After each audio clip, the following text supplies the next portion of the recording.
आज मैं आपके सामने एक ऐसी काबिल लड़की की कहानी सुनाना चाहती हूँ जो कि अपने पति की गलत बात तथा गलत कमाने के तरीके को सहन न करते हुए वापिस अपने पिता की दहलीज पर आ जाती है। इस कहानी को हम दहलीज का ही नाम देंगे। सुनिए एक डॉक्टर की कहानी जो बहुत ही समझदार थी, लेकिन उसने भी अपने पति के रवैये को देखते हुए दहलीज को लांघना पड़ा, क्योंकि अत्याचार के द्वारा कमाया हुआ पैसा उसे मंजूर नहीं था। इसी पर सुनिए एक डॉक्टर की कहानी।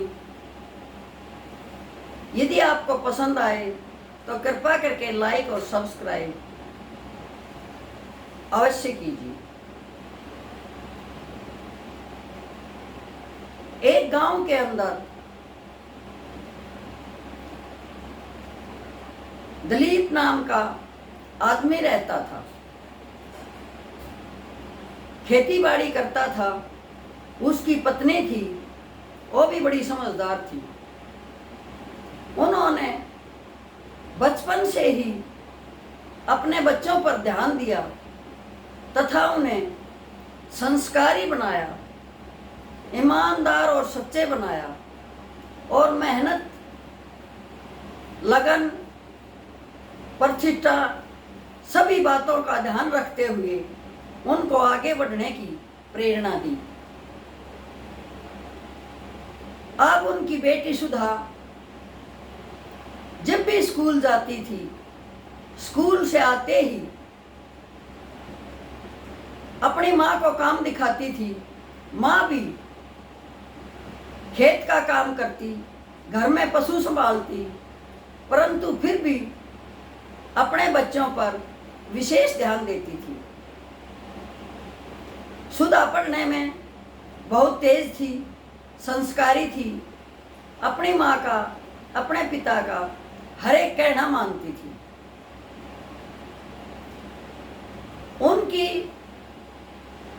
उनके घर की जो दहलीज थी वो कुछ ऊंची थी, क्योंकि पहले टाइम में काठ की दहलीज होती थी और वो काफी ऊंची होती थी।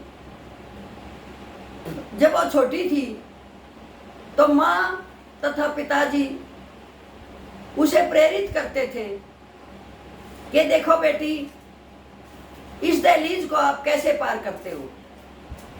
बेटी घुटनों के बल चलती और देखती कि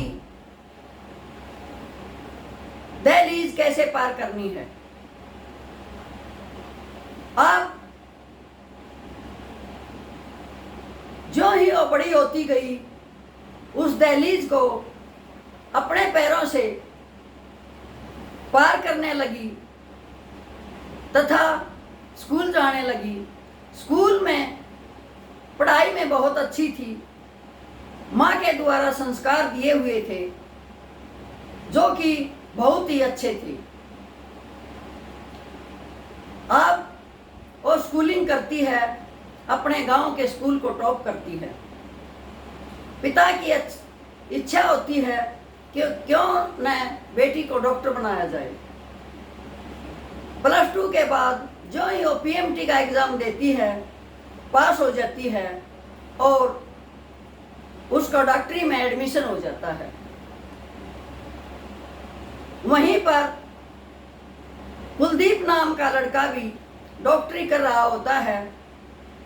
दोनों के आपस में विचार मिलते हैं और लड़की आकर अपने पिता को बोलती है कि पिताजी, मेरे साथ पढ़ने वाला कुलदीप, वो भी डॉक्टर है और मैं उससे शादी करना चाहती हूँ।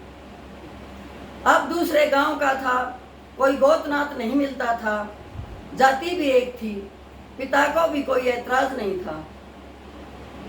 कहने लगा ठीक है बेटा, तू अपनी MBBS पूरी कर, फिर MD कर, उसके बाद मैं तुम दोनों की शादी अवश्य करवा दूंगा। अब क्या होता है कि बेटी की शादी बड़े धूमधाम से करता है, जितनी उसके पास गुंजाइश होती है उसके अनुसार बेटी की शादी कर देता है। दोनों ही बच्चों की जॉब लग जाती है। बेटी तथा दामाद बहुत अच्छे डॉक्टर होते हैं। बेटी गायनी की होती है और उसका पति ऑर्थो का होता है। दोनों का बहुत अच्छा काम चलता है। धीरे धीरे करके वो इतना पैसा कमा लेते हैं अपनी तनख्वाह से बचा के कि एक छोटा सा हॉस्पिटल बना लेते हैं। उस हॉस्पिटल में दूसरे डॉक्टर रखते हैं और वो बहुत अच्छा चल जाता है। अच्छी कमाई होने लगती है। बेटी भी खुश है। मायके आती थी बड़ी हंसी खुशी से, पिता को कहती थी कि पापा हमारा काम बहुत अच्छा चल रहा है। अब उसके पति के जो दोस्त थे डॉक्टर, उन्होंने भ्रूण हत्या का काम शुरू कर दिया और वो भ्रूण हत्या में लिप्त हो गए, क्योंकि रात बिरात चोरी छुपे करते थे, मोटे पैसे लेते थे। जब उसने देखा कुलदीप ने कि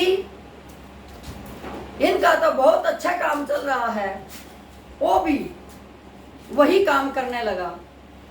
लेकिन सुधा को बिल्कुल पसंद नहीं आया कि ये तो अच्छा काम नहीं है। भ्रूण हत्या करना महापाप है। बेटी का मन कचोटता उसने अपने पति को समझाया कि हमारे पास किसी चीज की कमी नहीं है, पैसे की कमी नहीं है, तू क्यों ऐसा करता है। लेकिन लालच बुरी बला होती है। कुलदीप को तो सिर्फ पैसा पैसा दिखाई देता था और किसी से कोई मतलब नहीं था। जो ही सुधा ने उसको रोकने की कोशिश की, उसने कहा मैं तुझे छोड़ सकता हूँ, अपने काम को नहीं छोड़ सकता। इसमें बहुत ज़्यादा पैसा है। एक दिन हम कई मंजिला हॉस्पिटल बनाएंगे और मेरा ही नाम होगा कि कुलदीप का कितना बड़ा हॉस्पिटल है। सुधा ने कहा हमें ऐसे हॉस्पिटल की जरूरत नहीं है जो पाप की सीढ़ी पर खड़ा हो। दोनों में अनबन हो जाती है और एक दिन कुलदीप सुधा के ऊपर हाथ उठा देता है और कहता है कि मैंने तेरे साथ नहीं रहना, मैंने तो यही काम करना है। यदि तू अपने बाप के घर जाना चाहे तो जा सकती है। अब सुधा सोचती है कि यदि बाप के घर जाऊंगी तेरे दो दो बच्चों का भविष्य बर्बाद हो जाएगा, तो क्या किया जाए। उसने अपनी नौकरानी को कहा कि तू कुछ दिन मेरे घर पे रह और मेरे बच्चों की देखभाल कर। मेरे को जरूरी काम है, मैं अपने मायके जाती हूँ और वहाँ एक हफ्ता लगा के आऊँगी। तब तक तू मेरे बच्चों को स्कूल भेजना, इनकी परवरिश करना, क्योंकि वो भी काफ़ी ईमानदार और अच्छी लेडी थी जो कि सुधा के पास रहती थी। अब सुधा अपने मायके आ जाती है। जो ही सुधा के माता पिता सुधा को देखते हैं अचंभित रह जाते हैं कि बगैर बताए सुधा कैसे आ गई। अब उसके चेहरे से भी पता चल रहा था कि कुछ न कुछ बात तो अवश्य है। अब माँ उठती है, गले लगाती है, पिता भी गले लगाता है। बोला बेटे दामाद नहीं आया। बोला नहीं पिताजी वो नहीं आए, मैं ही आई हूँ, वो बच्चों को देखेंगे पीछे से। अब माँ ने चाय बनाई, नाश्ता तैयार किया, बेटी को खिलाया। बेटी कहने लगी पिता को चलो पिताजी, माँ तब तक खाना तैयार करेगी, हम दोनों बाप बेटी खेतों में घूम कर आते हैं। अब वो खेतों में घूमने गई। एक्चुअल में वो माँ को कुछ नहीं बताना चाहती थी। उसने पिता को सारी बातें बताई कि पिताजी, कुलदीप के साथ रहना मेरा बड़े मुश्किल है और मैं छोड़ना भी नहीं चाहती, क्योंकि मेरे बच्चों के भविष्य की बात है। यदि मैं छोड़ देती हूँ तो मेरे बच्चों का भविष्य भी अदर में लटक जाएगा, उन्हें बाप का प्यार नहीं मिलेगा, मैं भी तकलीफ में रहूँगी। अब आप बताओ कि मैं क्या कर सकती हूँ। कहते हैं कि बेटी शादी के बाद पराई हो जाती है। वैसे तो पिताजी मैं पराई हो चुकी हूँ, लेकिन आपसे समझदार और आपसे अच्छा मुझे कोई नहीं लगा जिससे कि मैं अपनी सारी परेशानी शेयर कर सकूँ। अब पिता कहता है, कोई बात नहीं बेटी, मैं चलता हूँ, यदि समझ जाएगा तो बहुत अच्छी बात है, नहीं समझेगा तो आगे देखी जाएगी। अब अगले दिन सुधा और उसका पिताजी वापस आते हैं, कुलदीप को समझाते हैं कि जो तू कर रहा है कल को छापा पड़ेगा, तेरी भी बेइज्जती होगी, हॉस्पिटल की भी बेइज्जती होगी, और ये काम बिल्कुल अच्छा नहीं है। लेकिन उसके जो दोस्त थे वो उसे सहमत होने ही नहीं देते थे। एक दिन मानता, अगले दिन फिर उनके साथ चला जाता, 2 दिन मानता, तीसरे दिन फिर उनके साथ चला जाता। ला के अलमारी में पैसे रखता, कहता सुधा को, देखो कितने पैसे कमा के लाया हूँ एक ही दिन में। अब सुधा फिर परेशान हो गई कि ये तो बिल्कुल ही सहमत नहीं है। अब उसने कहा, चलो अलग हॉस्पिटल बना लेते हैं, तुम अपने हॉस्पिटल में कुछ भी कर, लेकिन मेरे बच्चों पर तेरी कमाई का कोई असर नहीं पड़ना चाहिए। हम बच्चों को भी नहीं बताएंगे कि हम अलग रह रहे हैं, तू पार्ट टाइम बच्चों के पास आना और उनसे वैसे ही दुलार करना जैसे आज कर रहा है। हमारे बच्चों के भविष्य पर असर नहीं पड़ना चाहिए कि हम अलग हैं।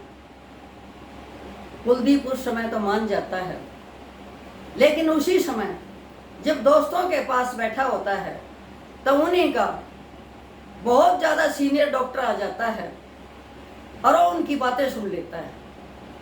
और डॉक्टर कुलदीप को समझाता है कि देखो बेटा, तू मेरा स्टूडेंट है, तेरी पत्नी सुधा भी मेरी स्टूडेंट है, वो बहुत अच्छी लड़की है, नेक लड़की है, वो जो कह रही है उसकी बात मान जा, और नहीं तो जो कह रही है वो सच कह रही है। तेरे पैसे की बहुत ही बेइज्जती होगी, तेरी होगी, और तेरा हॉस्पिटल भी बंद हो जाएगा, गवर्नमेंट सील कर देगी, फिर क्या करेगा? तेरे बच्चों के भविष्य की बात है। तेरे इतने प्यारे, अच्छे, इंटेलिजेंट 2 बच्चे हैं, उनके भविष्य पे बहुत असर पड़ेगा। उसकी बात कुलदीप को समझ में आ जाती है और वो वापिस अपनी पत्नी सुधा के पास आ जाता है और माफी मांगकर अपना घर बसा लेता है, अपने बच्चों की परवरिश करता है, अपने पैसे के प्रति ईमानदार रहता है। इस कहानी का दहलीज नाम क्यों पड़ा? क्योंकि जो लड़की एक बार उस दहलीज को छोड़कर चली गई थी, वापिस उसे समझने के लिए, समझाने के लिए, साथ लेने के लिए उसी दहलीज पर आना पड़ा। इसीलिए इस कहानी का नाम पड़ा दहलीज। जय हिंद।